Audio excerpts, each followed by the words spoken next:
Então vamos lá, vou fazer um caminho com vocês, um caminho de reflexão inicial dos desafios, então, da elaboração de itens, né? Então, quem esteve presente no encontro algumas semanas atrás, do IBNeuro, então eu trouxe essa charge, vou repeti-la, mas trouxe também charges novas aqui. Vocês vão ver que eu gosto muito dos quadrinhos da Laerte, gosto muito do Calvin e por aí vai, né? Então vamos lá, olha, a gente tem nessa imagem, então, uma charge da Laerte, daquela cartunista, muito querida. Então a gente tem ali um gestor, talvez, um recrutador e um candidato, ou mesmo um gestor e um funcionário, né? Então o personagem fala, sinto muito, você não tem QI para esse emprego. Ele fala, absurdo, pode me pedir para executar qualquer tarefa. Dele, muito bem, aponte este lápis. Ele vai falar, moleza, para o norte, para o sul, para o leste, oeste. Bom, olhando para o quadrinho, me parece que no terceiro quadro, o recrutador ou o gestor não está muito com uma cara de muito, que tenha gostado muito da resposta dada pelo candidato, né, pelo funcionário. Mas queria que a gente começasse com essa reflexão. Será que a resposta desse candidato, desse personagem, né, dessa personagem, está errado? Né? Então, quando ele pergunta para que lado, qual a direção você quer que eu aponte, norte, sul, né?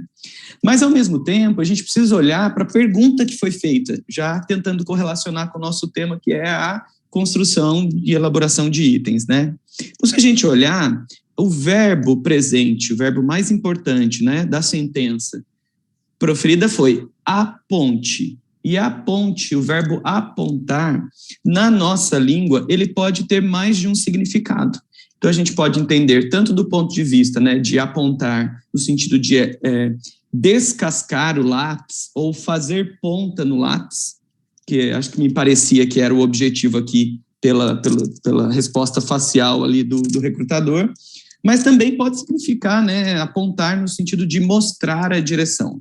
Então, a gente não poderia considerar necessariamente que a resposta foi uma resposta errada, né? Portanto, porque a gente, então, precisaria entender que o verbo permite, né, essa alusão. Então, tem uma frase do Yalom aqui, que é do Irving Yalom, que é, cada indivíduo tem um mundo interno diferente e o estímulo tem um significado para cada um. E aqui começa a confusão, né? Me lembro muito de muitas discussões na área de avaliação psicológica, a gente falar do quanto que uma avaliação, né, então, uma avaliação robusta, ela precisa tentar abranger um amplo conjunto de variáveis. Por quê? Porque se tratando de um sujeito, né, que é subjetivo e que, acima de tudo, é passível de mudança, né, que pode ter comportamentos inesperados ou pode se apresentar de forma padronizada e estática, né?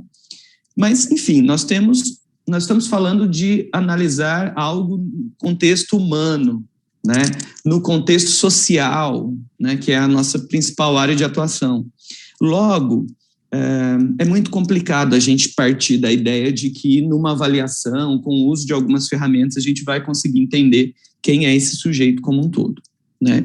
Então, para isso, os métodos mais comuns que a gente usa, né, na mensuração é tentar criar, então, níveis aí, criar critérios, né, de como mensurar, então, algo que é subjetivo, né?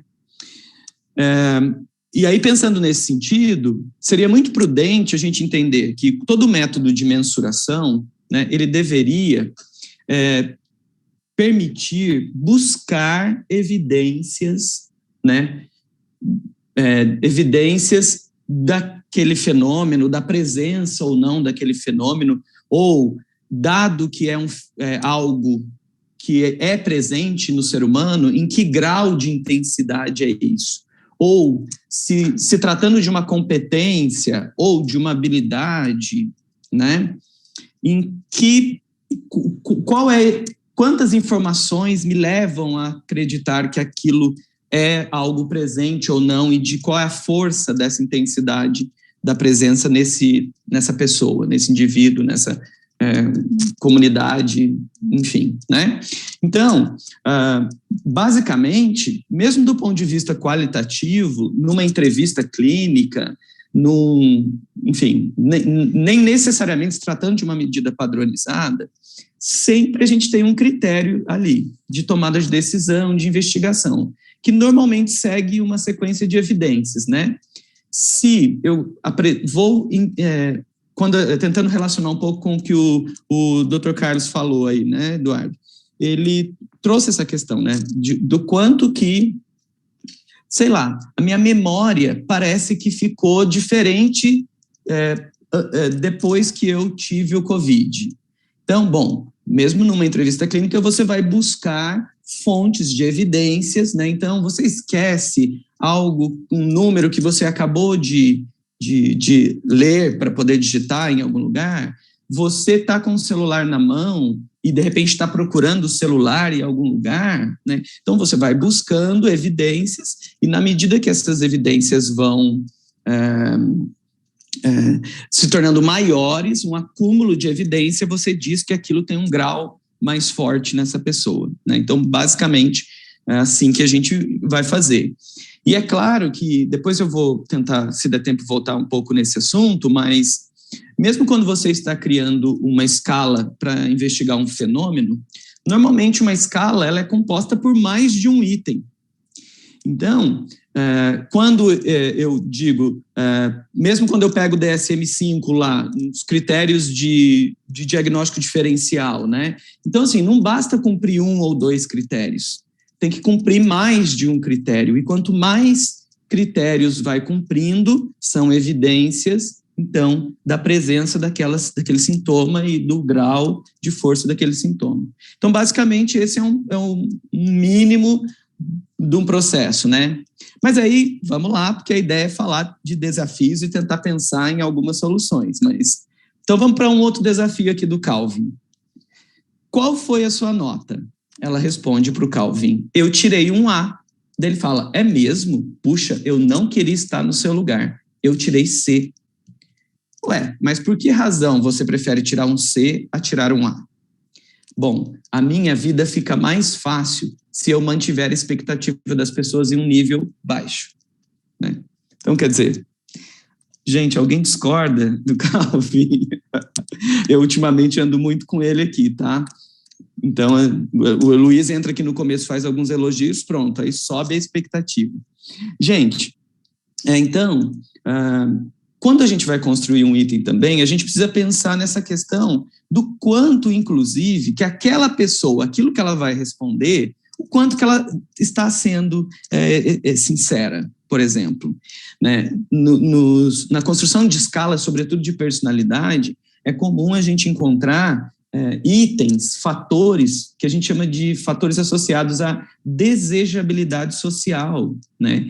Que é para tentar investigar o quanto que aquele sujeito está dando uma resposta que é mais socialmente aceita, né? Ou quanto ele tem interesse de buscar aquela informação, de apresentar uma informação legítima e verdadeira, né? Então, por isso que a gente vai falar daqui a pouco que o contexto da avaliação, ele é determinante, porque uma mesma escala pode funcionar muito bem num contexto clínico, mas num contexto pericial não, porque talvez no contexto pericial há um forte interesse do respondente em, por exemplo, esconder algumas características que ele considera negativa para revelar só potencialidades, com medo de talvez não ser selecionado para aquela vaga, aquele concurso, né? Tanto que a gente vê na internet a questão dos treinos, né? Pessoas que ensinam a treinar, como passar nos famosos psicotécnicos, né? Eu estou só dizendo, não é assim que a gente fala mais, estou só falando como é a forma que a gente ouve no senso comum. Mas assim, então o contexto é um fator importante. Então, talvez o Calvin ali, né, num contexto escolar, até para se manter ali, ele resolve achar que ser econômico é mais importante, né? Talvez num outro contexto ele gostaria de mostrar o A. Bom, e ainda tem uma outra questão mais específica da construção de itens, mas isso, é claro, vai permear todo o teste psicológico de uma certa forma. Aliás, a maioria das avaliações, que é uma coisa que a gente vai chamar, então, de overlap, né? Overlap seria, assim, uma sobreposição, então, de características que estão associadas, muitas vezes, a construtos ou fenômenos diferentes, características diferentes, que uma mesma característica pode estar presente num determinado construto, como também pode estar presente num outro construto, né?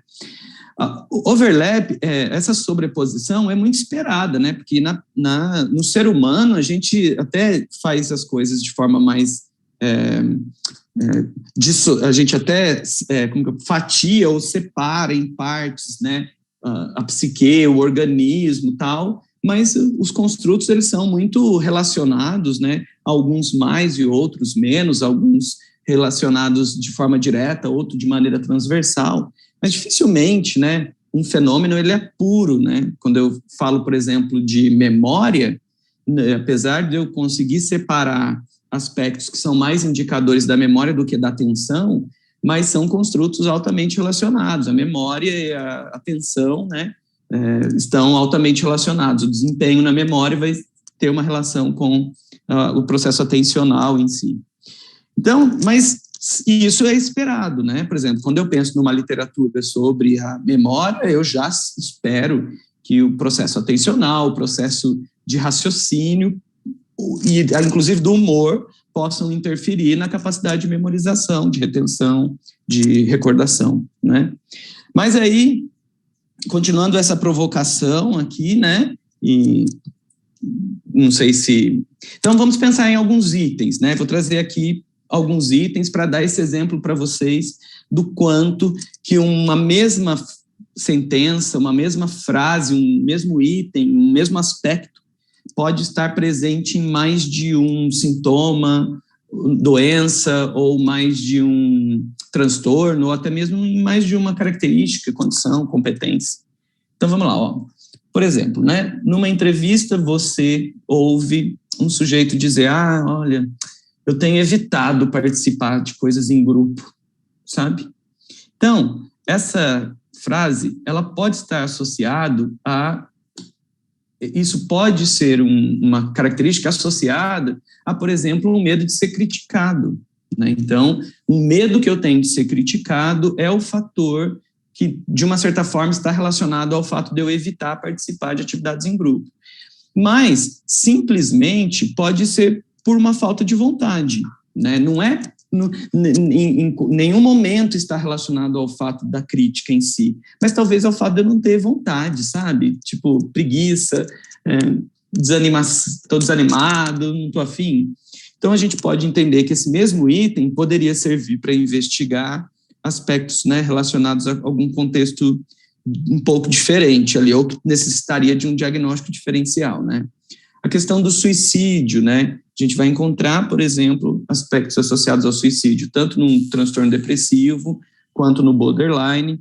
Aliás, inclusive, a gente poderia entender o quanto que essa sobreposição, esse overlap acontece, por exemplo, nos transtornos, né? Transtorno depressivo, transtorno borderline e também o transtorno bipolar, né? Então, a gente poderia entender que vão ter muitas características comuns, e algumas delas que fazem esse diagnóstico diferencial, né?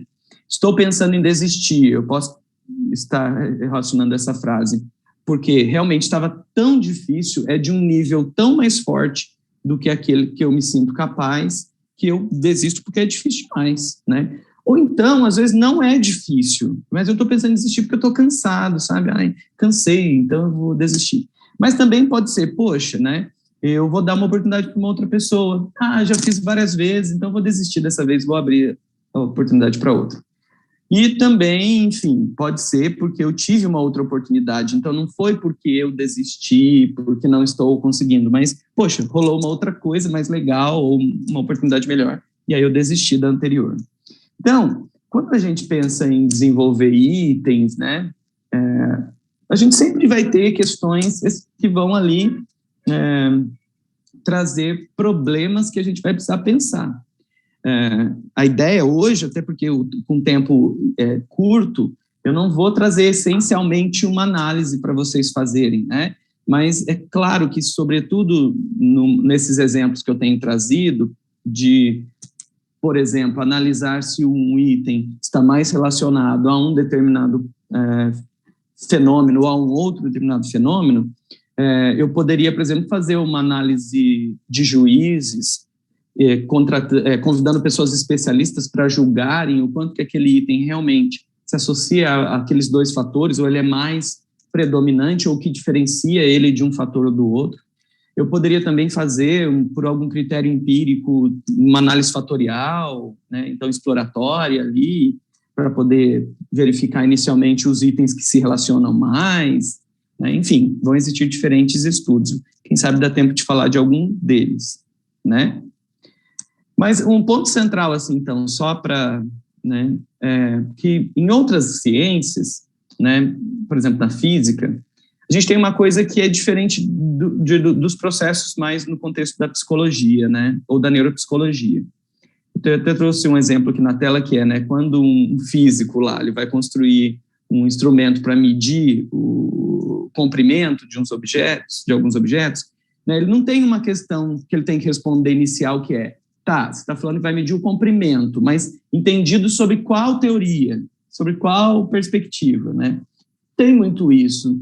Claro que, não estou dizendo que na física não vai ter, inclusive física quântica e tudo mais, mas, em geral, a propriedade do objeto é uma propriedade que ela já está definida, posta, e logo você não precisa nem dizer, porque é uma única forma de entender aquilo, ou a forma mais conhecida e vigente, né? Já na psicologia, a gente não tem isso.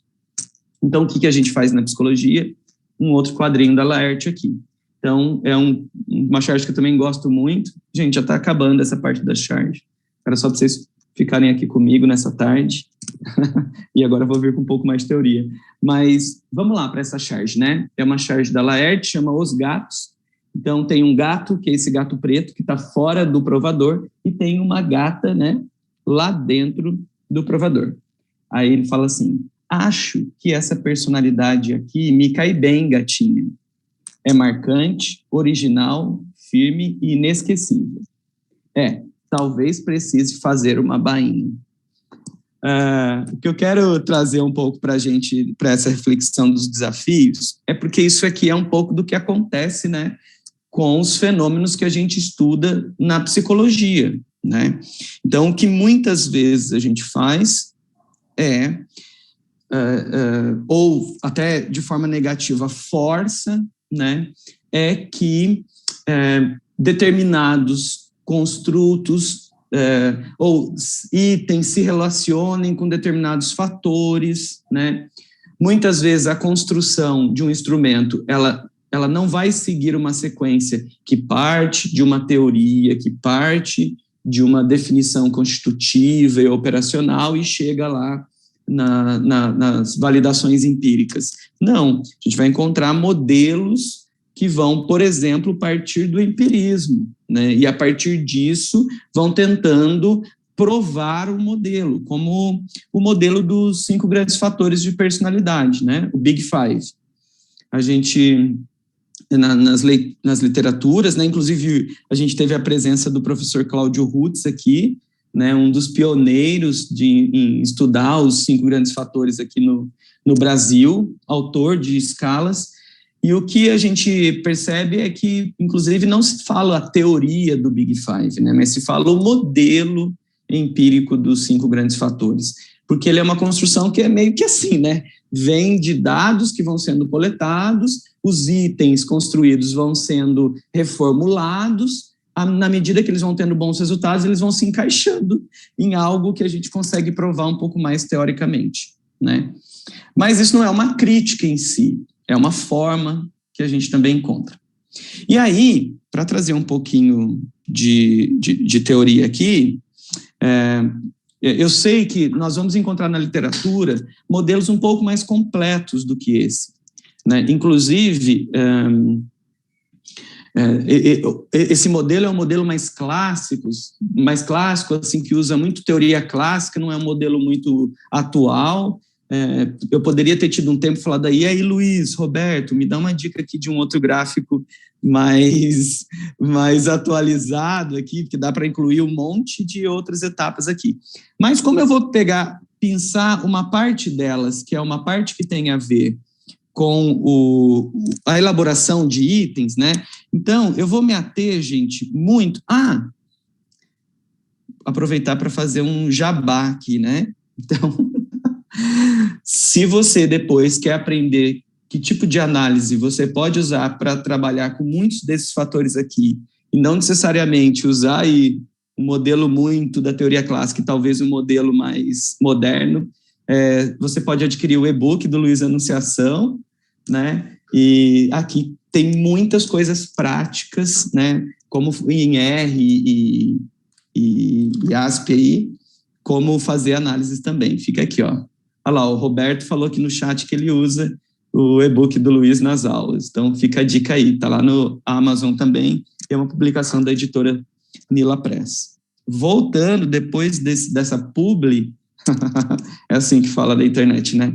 Então, gente, eu vou, daquele conceito maior, eu extraria uma parte do gráfico, né? Então, eu vou trabalhar um pouquinho, 3 pontos só aqui da construção dos itens, da elaboração de itens. Eu vou me ater muito mais a um fator mais teórico ou mais qualitativo do entendimento da construção, né?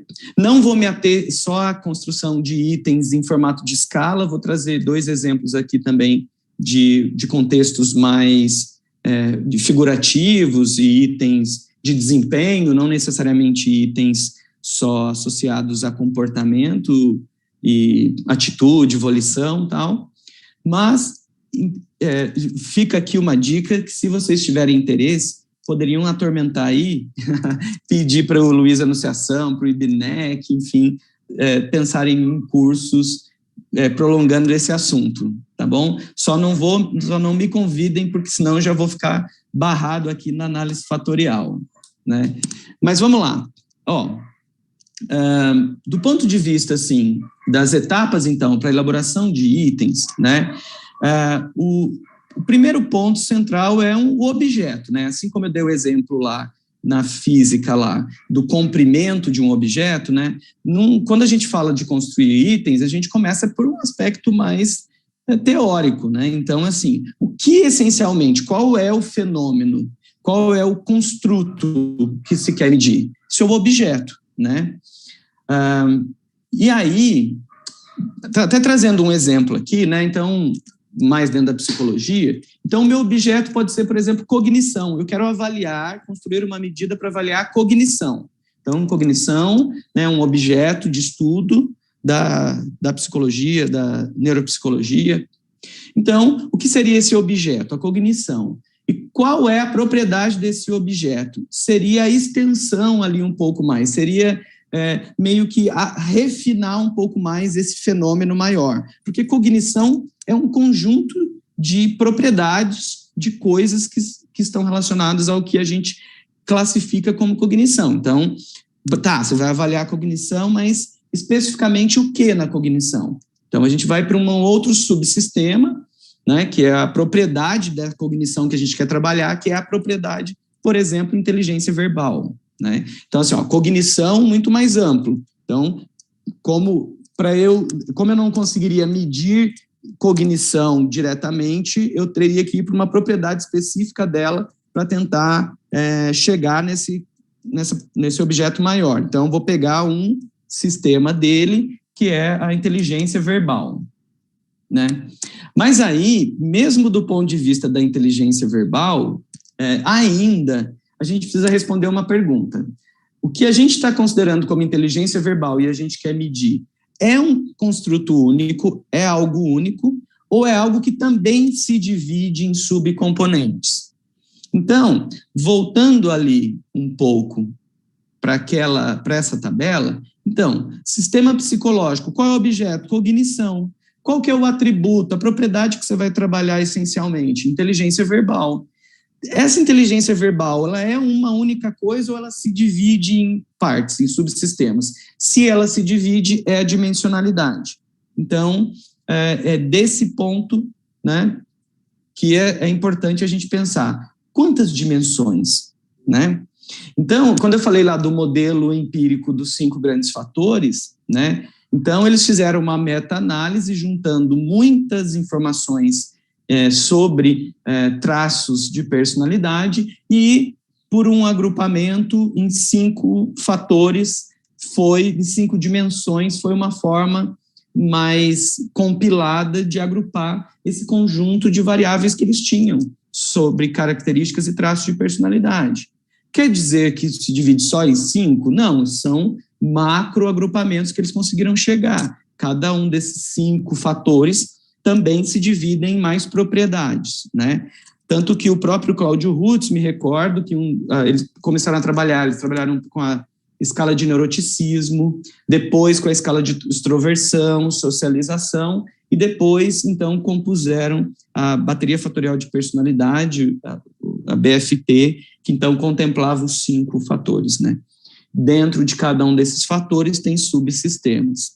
Então, a dimensionalidade, ela é importante de ser estudada, porque ela pode, é claro, eu posso até ter o interesse de não me aprofundar. Então, talvez, ao invés de propor que eu vou avaliar a inteligência verbal, eu poderia, então, propor que eu vou avaliar compreensão leitora ou fluência verbal e não inteligência verbal, porque, segundo o que já se tem de pesquisa e de entendimento teórico, é que a inteligência verbal ela subdivide minimamente nesses 2 subsistemas, né? Inclusive, teve uma palestra do Douglas Vilhena, né, também um pouco anterior, pena que concorreu ali com a do Carlos Eduardo, enfim, mas também falando sobre essa questão da compreensão leitora, da dislexia, colaria até um exemplo aqui. Mas vamos para frente, né? Pensando aqui no horário, que já está mais avançado. Então, o que é importante quando eu vou pensar, então, na construção do item, né? Porque eu saí lá do meu objeto, vim para me aprofundei um pouco mais em qual área dele eu quero trabalhar especificamente, aí vejo que isso se divide em dimensões, mas eu quero chegar no fundo lá, no item, né? Então, como formular esse item para que ele responda a esse conjunto de características que eu estou me propondo a medir ali, né? Então, para a gente guardar, a definição constitutiva, ela seria como que delimitar, então, esse objeto maior, né?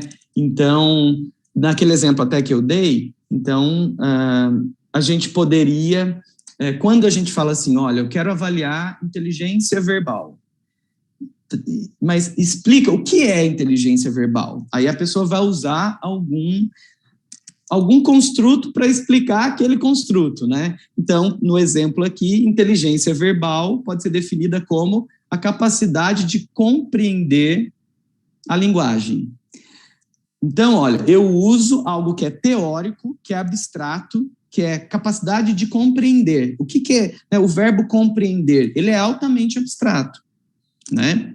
Não é algo concreto, operacional, mas ele é algo teórico, abstrato. Então, eu uso, definição constitutiva é meio que o verbete. Se você vai avaliar, por exemplo, inteligência verbal, defina inteligência verbal. Isso é a definição constitutiva, né? Ou eu poderia dar compreensão verbal, explicar o que é compreensão verbal. Então, isso é definição constitutiva. Mas não basta a gente ter uma explicação teórica ou uma explicação clara do que é aquilo que eu estou querendo medir. Mas eu preciso também de uma boa definição operacional. Definição operacional, ela vem depois da constitutiva. A constitutiva é quando eu uso uma teoria ou uma informação que também é teórica ou abstrata para explicar aquilo que eu quero medir. Definição operacional é algo concreto. é uma ação, é uma tarefa, é um comportamento. É algo que eu tenho que executar para gerar aquela evidência lá do critério de mensuração que eu falei anteriormente, né? Então, a definição operacional, ela vai mais para uma linha mesmo concreta. Até trouxe um outro desenhinho aqui, né? Não sei se vocês já viram isso. Então, um exemplo muito de uma tarefa muito operacional seria: faça uma cadeira e sente-se, né? Eu acho essa charge aqui, pena que eu não sei de quem que é, muito boa também. Por que isso? Né? Quando a gente fala de item, o item ele tem que estar muito próximo ali muito próximo não, ele tem que ser algo realizável, concreto, operacional, que eu consigo fazer. E aí, o Pasquale traz como uma dica, né? Aí, na verdade, nem é o Pasquale, mas ele cita, então, e traz esse ponto que é, né? Para você saber se aquele item, né? Se você está construindo ele de forma adequada, tem que ser algo que a pessoa possa ler e que ela consiga fazer mesmo. Que você possa dizer para ela, vá lá e faça isso, lê o item, né? Então, por exemplo, né, trazendo aqui, naquela ideia de compreensão leitora, lembra? Inteligência verbal é a capacidade de compreender algo, né? Se você chega para uma pessoa para avaliar ela e pede para ela, compreenda o que está escrito nessa frase. Compreender é muito subjetivo e abstrato ainda. Então, você tem que pensar em algo que seja mais operacional. Você poderia pedir para ela reproduza essa frase. Ou o que essa frase quer dizer. Algo que ela possa explicar, que ela possa fazer, para que isso seja um bom item, né? Que não seja algo que fique apenas no campo da abstração, né?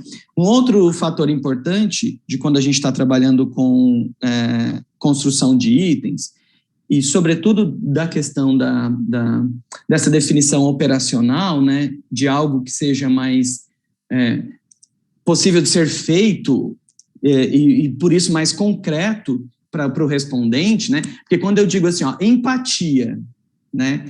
Empatia, para algumas pessoas é muito claro o significado delas, mas para algumas pessoas não, né? Se você perguntar para ela, você é uma pessoa empática? Talvez é abstrato, ela não vai saber dizer muito o que é. Agora, se eu falar para ela assim, olha, quando alguém te pede ajuda, você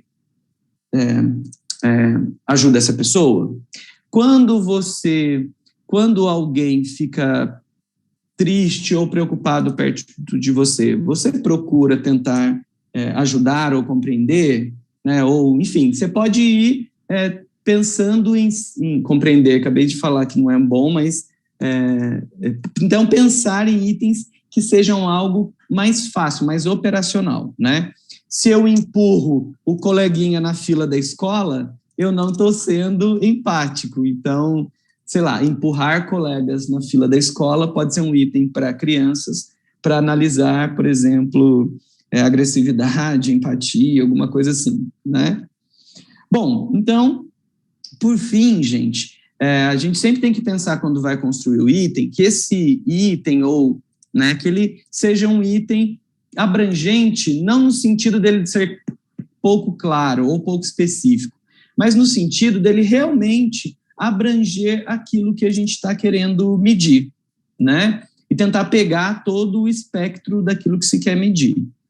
Bom, gente, não dá para se estender tanto mais, né? Porque eu queria mostrar para vocês de alguns outros pontos de algumas tomadas de decisão ao construir alguns itens, mas para a construção de itens, né?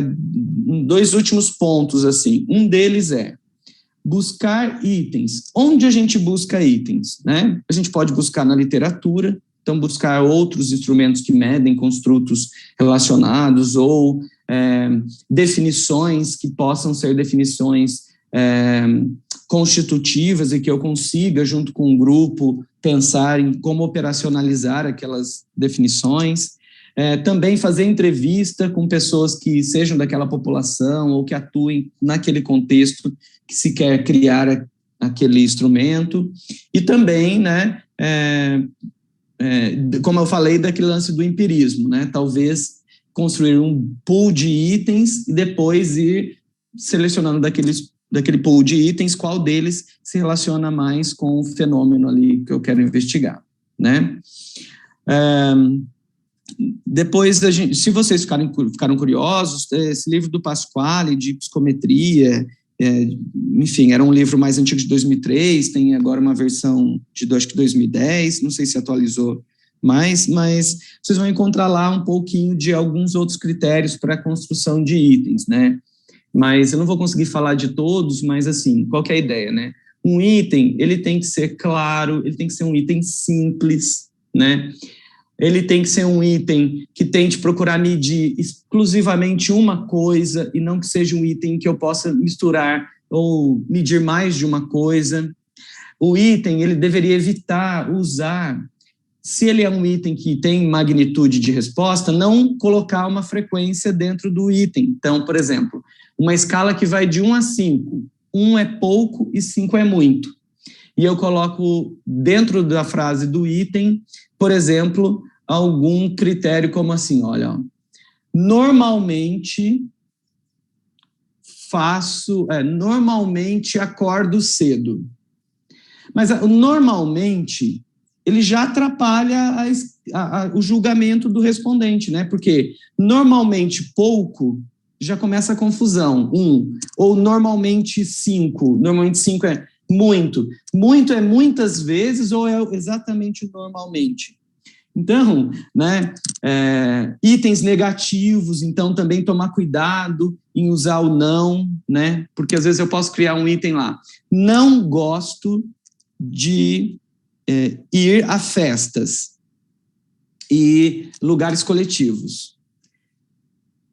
Pouco ou muito. Aí fica, pouco não gosto de ir às festas, ou muito não gosto de ir às festas. Então, enfim, existe um conjunto de fatores, de critérios, né, que seriam muito importantes, né, segundo Pasquale, e também que a gente vê isso na prática, né, que seriam interessantes da gente discutir aqui, mas não vou me aprofundar muito nisso, porque não vai dar tempo, né. De qualquer forma, eu trouxe 2 exemplos de itens muito comuns, já que a gente estava falando lá de compreensão, de inteligência verbal, né. Então, olha para vocês verem esses 2 itens, né. Eles são itens, então vou ler o primeiro com vocês. Alegre está para triste, assim como bonito está para... Então, aqui a gente tem um critério de oposição, né? Então, eu tenho um adjetivo e o oposto. Então, por uma inferência, o sujeito, então, vai buscar o oposto da palavra ali, do adjetivo bonito, né? Então, infeliz, feio, belo, simpático, então, né, então, assim, me parece um item, ainda que a gente poderia até brincar aqui, né, uma pessoa mais piadista poderia olhar para esse item e falar assim, bom, quem não é bonito tem obrigação de ser simpático, vocês nunca ouviram isso? Eu já ouvi, né, então será que aqui eu não poderia dizer que o oposto de bonito é simpático, né, de um ponto de vista mais, sei lá, estou brincando aqui um pouco, mas a gente, quando vai construir o item, a gente precisa pensar sobre isso, né? Em que contexto ele vai ser usado. Será que com adolescentes, os adolescentes não poderiam fazer uma piadinha com esse item, né? Quem não é bonito tem que ser o quê? Simpático, né? No mínimo, porque, olha, senão não vai conquistar nada. Estou brincando. E o outro item que a gente tem aqui, né? Azul está para verde, assim como ácido está para... Aí aqui a gente tem vermelho, frio, alcalino e denso, né? Então, esse item, os 2 itens são itens interessantes. É claro que talvez o segundo item, ele vai exigir, né, por exemplo, que o sujeito, primeiro que ele saiba o que é o oposto de ácido, né? Porque se ele não souber isso, talvez ele não consiga responder. Mas também acho muito estranho um item que compara azul e verde, porque para mim azul está para verde não tem relação nenhuma, senão o fato de serem cores. mas eu não sei se são cores opostas. Então, eu não consigo entender qual é a relação que eu tenho que fazer do ácido, se é o fato dele ser diferente, oposto. Então, claro que você vai falar assim, mas então ácido é um grau de conhecimento de vocabulário mais elevado do que alguém que saiba o que é alegre, triste e bonito, né?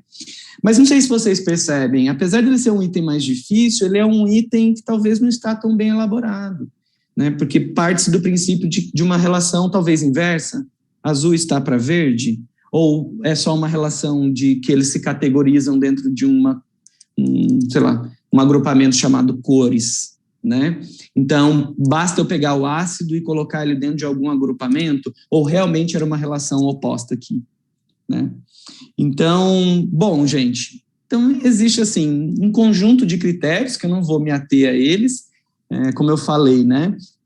Se vocês ficaram interessados e gostaram do assunto, a gente poderia fazer aí depois, mais para frente, uma outra palestra, um curso, um bate-papo, um pouco mais de que tipo de análise a gente poderia aplicar em cada uma desses desafios que eu estou mostrando para vocês, né?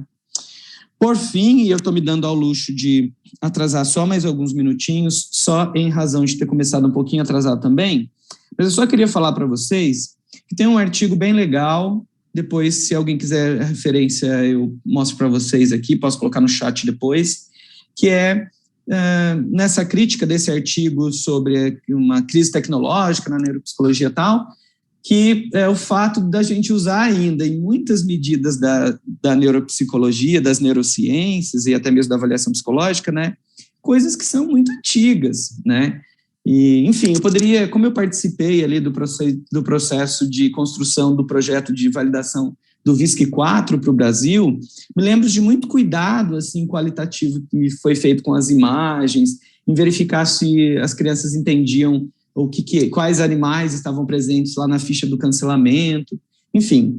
Mas que o que se fala aqui um pouco é que a gente deveria, nesse artigo de Miller e Barr, é um pouco considerar que as crianças, será que elas mantêm a motivação se a gente estiver usando um desenho que é muito antigo, um desenho, uma figura, uma imagem de algo muito antigo? Ao mesmo tempo, se é algo que perdura há mais de 100 anos, será que realmente não é porque representa uma imagem mais universal, né? Então, é uma crise, mas a gente precisa entender o quanto que a gente é negativo não atualizar as imagens, mas também o quanto que talvez as imagens continuam surtindo efeito para avaliar aquele fenômeno, né? A gente não precisa usar tablets em tudo para fazer com que as crianças prestem atenção na gente, né? Ainda que esse seja um grande concorrente à tecnologia. E, por fim, trouxe um exemplo aqui de uma bateria de atenção concentrada, né? Dividida e alternada, da editora Nila Press, enfim, alguns autores aqui na sala, o Roberto aqui também, tudo mais. Quando a gente foi construir essa medida, a gente tinha uma preocupação, até pela minha prática em avaliação, sobretudo aplicando testes no contexto da perícia psicológica para o trânsito. O que às vezes acontecia no trânsito, você tem que aplicar nas pessoas um volume alto de testagem. Você tem que avaliar, no mínimo, acho que são 6 ou 7 aspectos. E cada um desses aspectos você vai usar pelo menos um teste psicológico ou mais de um. Então, quer dizer, pensar uma medida que ajude o sujeito a manter o foco dele na atividade, para que eu possa tentar capturar especificamente aquele fenômeno, pode ser um aspecto positivo, né? Então, por exemplo, quando a gente foi dizer para ele, alguns testes psicológicos atencionais, eles vão da esquerda para a direita, chega no final da linha, da esquerda para a direita, chega no final da linha, a forma que a gente escreve. E alguns testes, eles são em zigue-zague. Quando a gente foi trabalhar o teste em zigue-zague, a gente colocou essas rotas ao fundo justamente para ajudar a não ser um critério ele ter que, talvez, memorizar ou pensar como uma outra variável e ficar preocupado em não se perder no caminho. Quando ele vai seguindo a rota, ele acaba tendo muito mais que dividir o seu foco atencional entre o estímulo-alvo e os distratores, do que, além do estímulo-alvo, além dos distratores, ele ainda tem que ficar pensando, nossa, na linha anterior, é da esquerda para a direita para a esquerda. Então, a gente procurou usar aspectos para facilitar isso, né? Uma outra forma foi executar treino. Então, antes de fazer a atividade principal, faz-se um treino. Nesse treino, ajuda a preparar essas pessoas, né? Inclusive, na construção de escalas, eu já vou terminar, tá, gente? Vou ter que avançar aqui. Inclusive, na construção de escalas, usa-se bastante rubricas, sobretudo com crianças, para ajudá-las a se prepararem para responder à medida. Então, você pode usar, por exemplo, assim, Paula deixa as coisas largadas, não arruma o quarto quando acorda, perde materiais de escola. O quanto que você acha que a Paula é organizada? E aí depois você pergunta, e você? Você se considera uma pessoa organizada?